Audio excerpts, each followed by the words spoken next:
Teve um tempo que várias galinhas apareceram mortas. Ninguém sabia o que tinha acontecido. O que dava para dizer é que tinha um buraco nelas e não tinha uma gota de sangue. Uma mulher escutou uma zoada no chiqueiro e saiu para olhar com a lanterna. Na época, ela disse que viu um bicho saindo do chiqueiro e foi para o lado das bananeiras.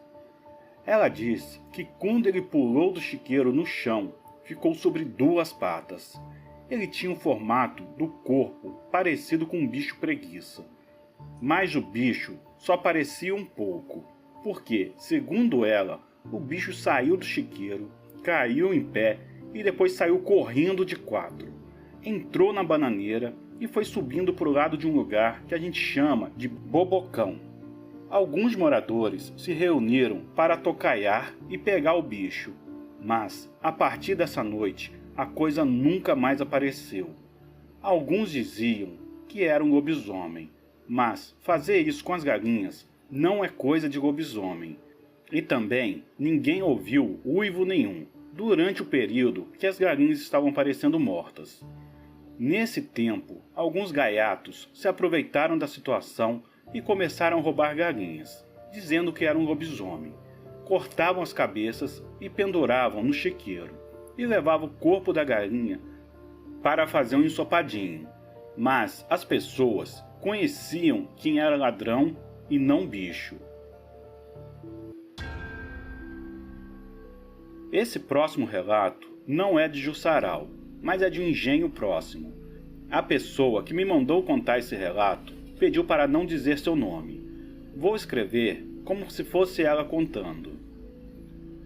No meu tempo de criança, lá para os 6, 7 anos, minha mãe me mandou buscar farinha.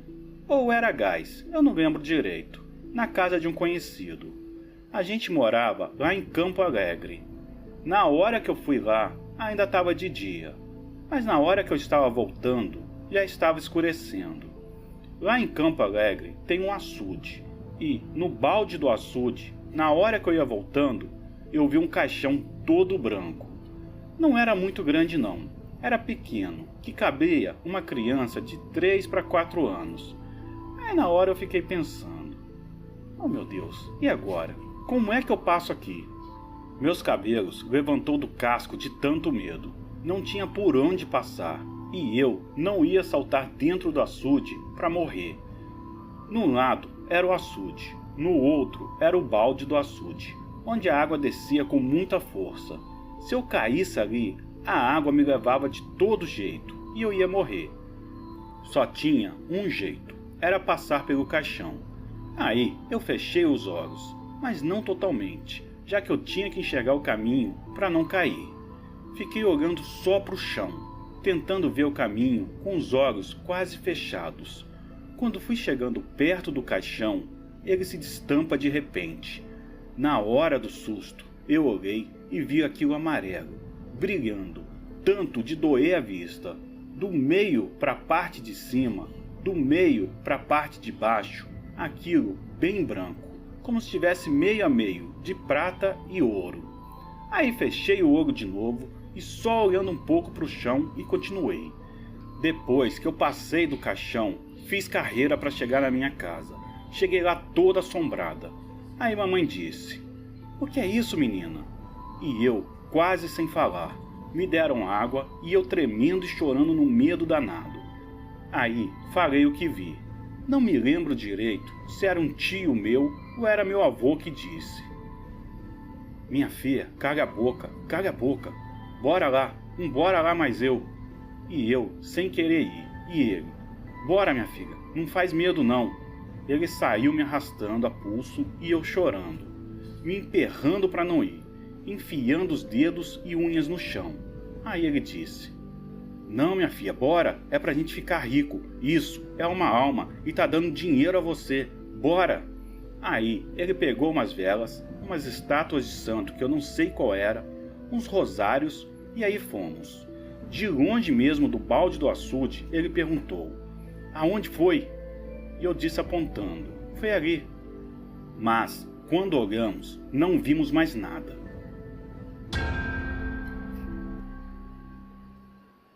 Depois de tempos desse caos do açude, a gente se mudou para uma casa perto da mata.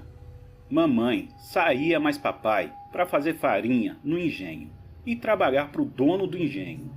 Aí eu ficava em casa para tomar conta dos meus irmãos, fazer comida para os meninos, e quando papai chegava com mamãe, tinha que ter o café pronto, já que eles, quando saíam para trabalhar, só chegavam de noite. E papai sempre dizia: não abra a porta para estranho.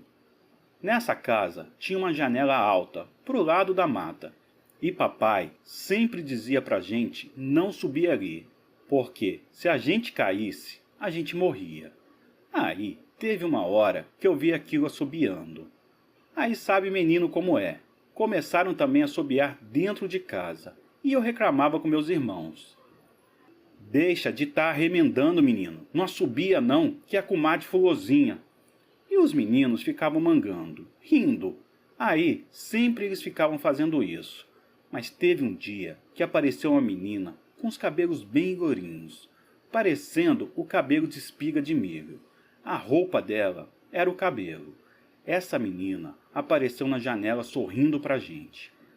E a gente era tão besta, e a janela onde apareceu não dava para ninguém subir, porque a base da casa desse lado era um paredão alto, e não dava para ninguém subir, nem criança e nem gente grande, a não ser que pegasse uma escada. Isso aconteceu umas 3 ou 4 vezes.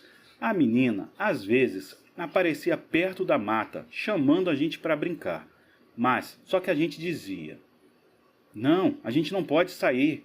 E a menina: vem, vem, eu pego sua mão, vem aqui na janela. Aí teve uma vez que eu até disse: não, que papai disse pra gente não ir pra janela, senão a gente cai e morre. Eu ajudava minha mãe na roça de vez em quando. Teve um dia que eu fui plantar maniva. O roçado ficava no acero da mata. Minha mãe ia na frente, cavando a terra, e eu atrás plantando maniva e rama de batata no fundo da cova. Aí ela ia na frente, fazendo os buraquinhos. Eu ia colocando maniva e raminho de batata. Aí fui me distanciando e apareceu a menina e chamou eu para dentro da mata. Eu era pequena, bestinha ainda. Saí brincando com ela, brincando e brincando. Aí me perdi. Comecei a chorar. Saí andando e cheguei debaixo de uma árvore enorme, bem grande. Grande mesmo, que no meio da raiz dela dava para a pessoa dormir. Parecia uma cama, na louca de uma raiz para outra. Aí eu comecei a chorar de novo. Ela apareceu e se sentou em cima de uma raiz. Botou minha cabeça no colo dela e começou a mexer nos meus cabelos.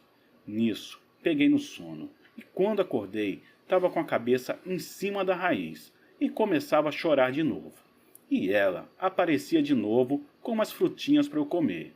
E assim se passou 3 dias, eu perdida na mata. Uns caçadores me viram. Eu não vi, mas eles falaram que ao redor de mim tinha muito mato, cipó cheio de espinho, tudo enroscado, e eles não sabiam como é que eu tinha entrado ali. Mas, no meu ver, não tinha nada daquilo. Mas eles contaram que pegaram o facão e danavam nos espinhos, mas nada adiantava. Depois de um tempo que conseguiram me tirar de lá, foi meu avô, que era curador e era muito sabido de muitas coisas do mundo, que a maioria das pessoas nem fazia ideia que existia. Ele conseguiu me tirar de lá, e a comadre Fulazinha não mexeu com ele. Ele era entendido dessas coisas. Ele enrolava uma cobra no braço de qualquer pessoa, e a cobra não mordia. O meu avô era uma pessoa especial. Ele se invultava, ele tinha reza forte, ele apagava fogo e tudo. Podia estar o fogo maior que tivesse na cana, que ele abanava o chapéu dele, botava no chão e ficava rezando, e o fogo se apagava. Teve uma vez que a gente foi numa casa que tinha morrido uma pessoa. Meu avô estava rezando uma tal de excelência da meia-noite. Ele estava no quarto rezando. Aí o defunto se levantou e ficou se balançando para lá e para cá com os olhos fechados. Isso mostra o quanto a reza era forte. Não me lembro para que servia. Eu ainda era criança na época. Mas disso eu lembro e de muitas outras coisas. Teve outra vez que eu já era mulher feita, já era casada, e fui com meu marido pra mata. Ele gostava de caçar. Aí, deixou num canto sentada. Fiquei esperando por ele. Me deu um sono tão grande que eu cochilei. Quando eu cochilei, eu senti alguma coisa agarrar no meu dedão do pé e me rodar, e depois senti me arrastando por umas 2 braças. E depois me rodou e eu fiquei tonta. Eu danei a gritar pra cima. Aí ele chegou. O que é isso? Eu. Um negócio que me arrastou aqui. Um negócio me arrastou. Nesse dia, ele não pegou nada no mato. O cachorro acuava um tatu. Aí, ele quando ia cavar para pegar o tatu, o que tinha era um besouro bem grande debaixo da terra. E ele dizia: isso é coisa de comadre Fulozinha. Isso é coisa dela. Vamos embora para casa. Depois de um tempo, a gente percebeu que estava perdido na mata. Mas ele era sabido também de muitas coisas. Aí ele botou num toco um pedaço de fumo e uma caixa de fósforo e deixou lá. E só assim achamos o caminho de volta. Num lugar chamado Tapada tinha a mata do Bengo. Tem bastante fruta. Ninguém sabe dizer se era comadre ou era outra coisa que tinha lá. Se a gente chegasse lá, encontrava um monte de pé de fruta. Podia comer até estourar a barriga que não acontecia nada. Só não podia levar para casa, senão levava uma pisa. Eu nunca fui lá que eu tinha medo. Mas teve gente que foi e tentou levar fruta para casa, mas levou uma pisa que não acertava mais qual era o caminho de volta. Era acompanhado sem ver quem estava batendo. Ficava todo roxo e lapeado. Assim o povo que foi lá contava. Os mais velhos diziam que podia encher o bucho. Só não levava nada para casa, porque não chegava a dar nem 2 passadas que a situada comia. Então é isso. Espero que gostem dos meus relatos. Até a próxima e que Deus abençoe a todos nós.